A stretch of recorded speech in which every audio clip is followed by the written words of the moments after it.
ఈరోజు మహబూబ్ నగర్ పార్లమెంటరీ నియోజకవర్గ పరిధిలో ఎమ్మెల్యేలు, డిసిసి ప్రెసిడెంట్లు, ముఖ్య నాయకులు వారి సమీక్ష గౌరవ పిసిసి ప్రెసిడెంట్ మహేష్ కుమార్ గౌడ్, అలాగే incharge general secretary Meenakshi Natarajan గారి ఆధ్వర్యంలో జరిగింది.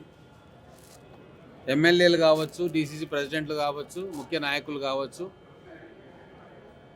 ప్రభుత్వం యొక్క పనితీరు, ప్రభుత్వ పాలసీలు ప్రజలకు చేరుకుంటున్న విధానము అవన్నీ కూడా కూలంకషంగా చర్చించడం జరిగింది.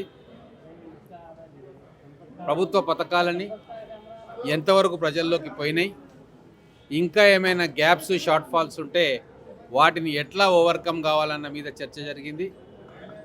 రాబోయే రోజుల్లో పార్టీ పనితీరు ఎలా ఉండబోతుంది, పార్టీకి ప్రభుత్వానికి ఎటువంటి సమన్వయం అవసరమో, జిల్లా అధ్యక్షుడి కాడి నుంచి గ్రామాల్లో ఉండే కార్యకర్తల దాకా పార్టీ ఇచ్చిన కార్యక్రమాలను ఏ విధంగా ముందుకు తీసుకుపోవాలి, లేదు నియోజకవర్గంలో ఎమ్మెల్యేలు మరియు మిగతా నాయకుల ఇనిషియేటివ్స్ తోటి జరిగే కార్యక్రమాన్ని పార్టీ జనరల్ కార్యక్రమంలో ఎట్లా సింక్రనైజ్ చేసుకోవాలా, వీటన్నిటి మీద కూడా చర్చ జరిగింది.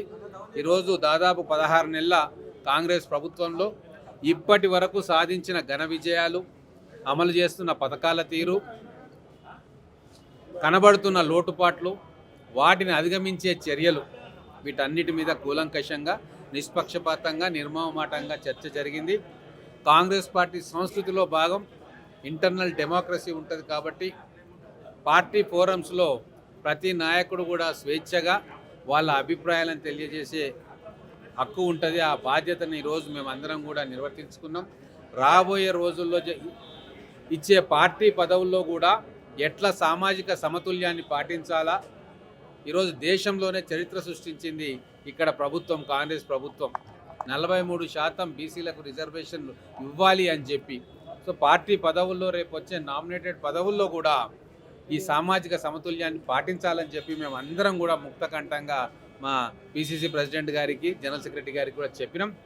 ఎక్కడైతే ఎమ్మెల్యేలు ఏ సామాజిక వర్గం నుంచి ఉన్నారో రేపు ఇచ్చే పార్టీ పదవులు కావచ్చు, నామినేటెడ్ పదవులు కావచ్చు, ఆ సమాజానికి కాకుండా అవకాశం దక్కని సమాజాలకు ఆ పదవులు ఇవ్వాలి అని చెప్పి మేమందరం ఎమ్మెల్యేలు కూడా చెప్పడం జరిగింది.